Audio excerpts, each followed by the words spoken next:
Yo les trashers, d'après vous, quelles sont les substances chimiques les plus dangereuses? Vous allez me dire cyanure, acide sulfurique ou gaz sarin. Vous êtes tellement loin du compte. Les scientifiques ont créé en laboratoire des molécules fascinantes capables d'exterminer un homme, voire l'humanité. Du coup, on va parler nazis, superacide, molécules parfaites et explosions. Et pour ça, on vous propose de découvrir ensemble les 7 substances chimiques les plus dangereuses inventées par l'homme. Chlorine trifluorine, le feu le plus dangereux du monde. Vous voyez Itachi dans Naruto? Bah c'est pareil. Lorsqu'un réservoir de cette substance s'est brisé en 1960, il laissa s'échapper une large quantité de chlorine trifluorine. Le sol en béton se vit brûler à plus de 2400 degrés, puisque lorsque le béton fut entièrement consumé, le feu brûla encore 1 mètre de profondeur dans le gravier, avant de finalement cesser. Les nazis voulaient l'utiliser pour des lance-flammes, mais malgré leur passion malsaine à brûler des trucs, ils durent renoncer assez rapidement. En plus de prendre feu très facilement et d'être putain de chaud, il a un pouvoir comburant incroyable. Il permet la combustion là où il est impossible. Il permet de brûler de la pierre, des briques, du métal, de la terre ou des trucs qui ont déjà brûlé. Oui, il permet de brûler des cendres. Inutile de dire que cette substance ne se trouve pas au coin de la rue. Tant mieux. D'ailleurs, je vous laisse imaginer les dégâts si cette arme tombait entre de mauvaises mains. Seules quelques entreprises de fusées en ont encore besoin. Faut dire que le feu qui brûle tout, c'est pas du goût de tout le monde. Superacide fluoro-antimonique, le plus puissant corrosif. Imaginez un acide si puissant qu'il dissout toute matière organique. Un acide si puissant qu'en y plongeant votre main, vos connexions nerveuses fondraient si vite que vous ne sentiriez même pas que votre main se transforme en Pomme-pote, la compote qu'on transpate. Eh bien cet acide existe. C'est le Super acide fluoro-antimonique. et son fidèle compagnon Lion H+. Et quand on vous dit superacide, c'est pas peu dire.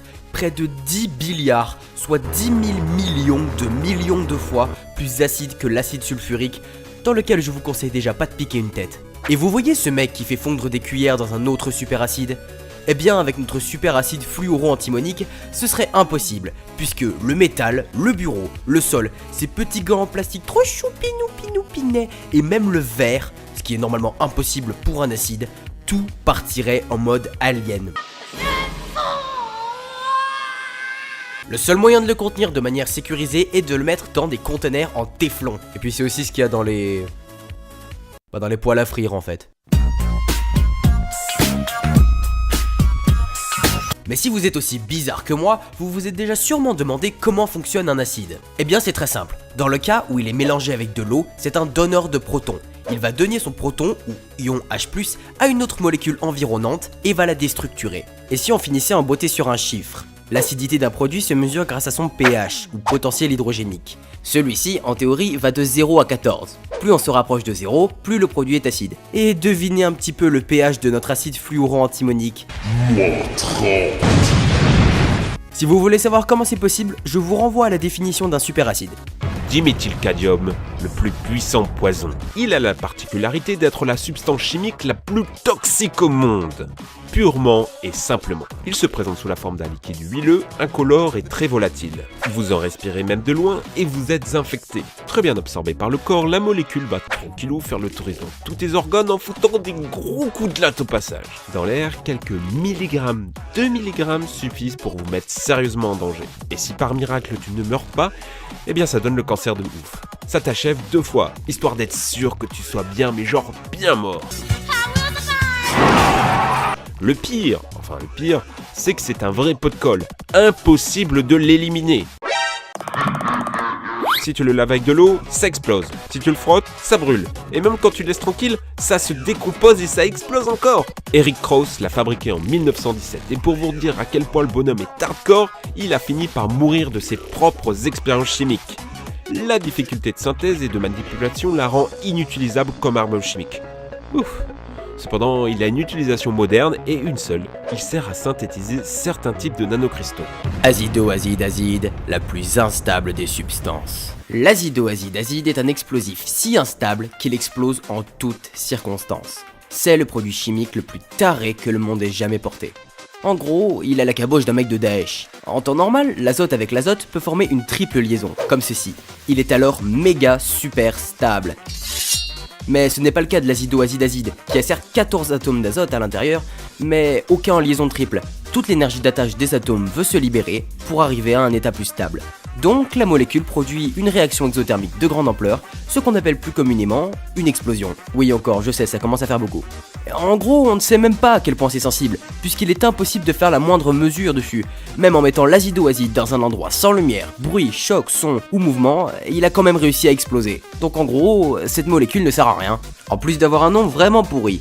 Polonium-210, le poison radioactif le plus foudroyant. Si vous avez regardé la télévision en 2006, vous avez sûrement entendu parler de ce poison radioactif surpuissant. Il est à l'origine de la mort de l'agent des services secrets Alexander Litvinenko, et cette histoire fut largement médiatisée. Alexander, grand opposant de Poutine, vit en Angleterre et il y travaille pour les services secrets. Alors qu'il se trouve dans un restaurant de sushi, on lui sert du thé. À la sortie, il est pris de violentes douleurs et comprend immédiatement qu'il s'agit d'un empoisonnement. Il se lave alors l'estomac avec 2 litres d'eau, mais en vain. Il sera alors rapidement hospitalisé dans une condition critique. Il perdra la totalité de ses cheveux et sourcils en à peine une semaine, cessera de se nourrir pendant 18 jours et finalement mourra 23 jours plus tard, le 23 novembre 2006. Son autopsie a d'ailleurs été qualifiée par le légiste comme l'autopsie la plus dangereuse de l'histoire occidentale, car le cadavre était hautement toxique. Le polonium n'est pas un enfant de cœur et sa puissance radioactive est extrême. Il est 250 000 fois plus toxique que le cyanure. Pour un humain, les doses létales estimées sont de 20 mg, 2 mg, 2 mg. On peut donc vous tuer avec des doses plus proches de l'atome que de la cellule. Et pour vous, futurs opposants politiques, voici ce qui va se passer après avoir bu votre thé. Asthénie, état léthargique, dysfonctionnement des fonctions hépatiques, rénales, spléniques, pulmonaires, pancréatiques, atrophie des ganglions lymphatiques, sclérose des vaisseaux sanguins et désintégration des lymphocytes. En gros, t'es mort, mec. Rédige ton testament, achète des fleurs et mets tes pieds dans une bassine d'eau chaude. Pour l'histoire, l'atome a été découvert par Marie Curie en 1898 en essayant de jouer les alchimistes. Mais pour la fabriquer à dose suffisante, il vous faut un fucking réacteur nucléaire. En gros, faut vraiment le vouloir. Thioacétone, la pire odeur jamais inventée. Bon, d'accord, elle n'est pas si dangereuse que ça, mais il n'existe rien dans l'univers qui puisse sentir plus mauvais. La substance ultime qui ferait passer le vomi d'un scatophile pour la rosée du matin. Trash, label d'élégance et de raffinement depuis 1885. Pour vous donner une idée de l'odeur atroce que dégage cette substance, lorsqu'à Fribourg, en Suisse, un groupe de scientifiques en renversa un flacon sur le sol, l'odeur se répandit quasiment instantanément dans toute la ville. Évanouissement, vomissement et diarrhée rouge, impossible d'y résister. On parle pourtant d'un laboratoire à plus d'un demi-kilomètre, et les chiens, bien plus balèzes que nous au niveau odorat, ont pu le sentir jusqu'à 35 km à la ronde. Près de 70 ans après cet incident, des scientifiques tentèrent de recréer du thioacétone, mais hélas pour eux, l'odeur est tenace. L'un d'eux rapporte qu'en allant manger au restaurant le lendemain, il se serait fait asperger par la propriétaire de restaurant de pchit-pchit pour les toilettes. La honte. Bon, vous savez quoi? Donnez-moi plutôt un grand verre de polonium 210. Octanitrocubane, le plus puissant explosif. Cette molécule explose tous les records de puissance. La TNT et la poudre à canon sont littéralement du sucre glace à côté d'elle. Vous voyez ce pétard? Son onde de choc se déplace à 400 mètres secondes. Et l'octanitrocubane, 10 100 mètres secondes. Seule l'explosion nucléaire la dépasse en étant à peine 10 fois plus élevée. Son efficacité tient de sa forme parfaite, sa structure musclée, qui lui donne une puissance explosive maximum.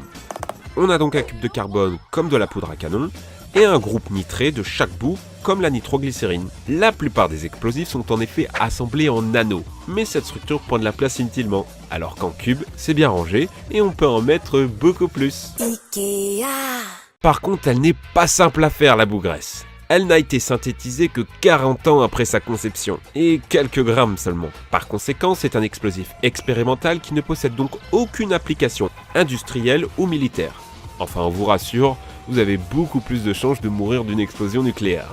La science est vraiment folle parfois. Mais on vous rassure, toutes les découvertes scientifiques ne sont pas aussi hardcore et nous aident plus souvent qu'elles nous blessent. Et vous êtes quel genre de scientifique? Ceux à faire des médicaments ou des explosions? Dites-le nous en commentaire, c'est toujours un plaisir de vous lire. Un grand merci d'avoir suivi cette vidéo jusqu'au bout. Si elle vous a plu, n'hésitez pas à la partager avec vos amis et à vous abonner à la chaîne Trash. Faites péter les pouces bleus de l'amour, n'hésitez pas à nous suivre sur Twitter et à passer faire un tour sur nos chaînes respectives. Et nous on vous dit ciao les amis!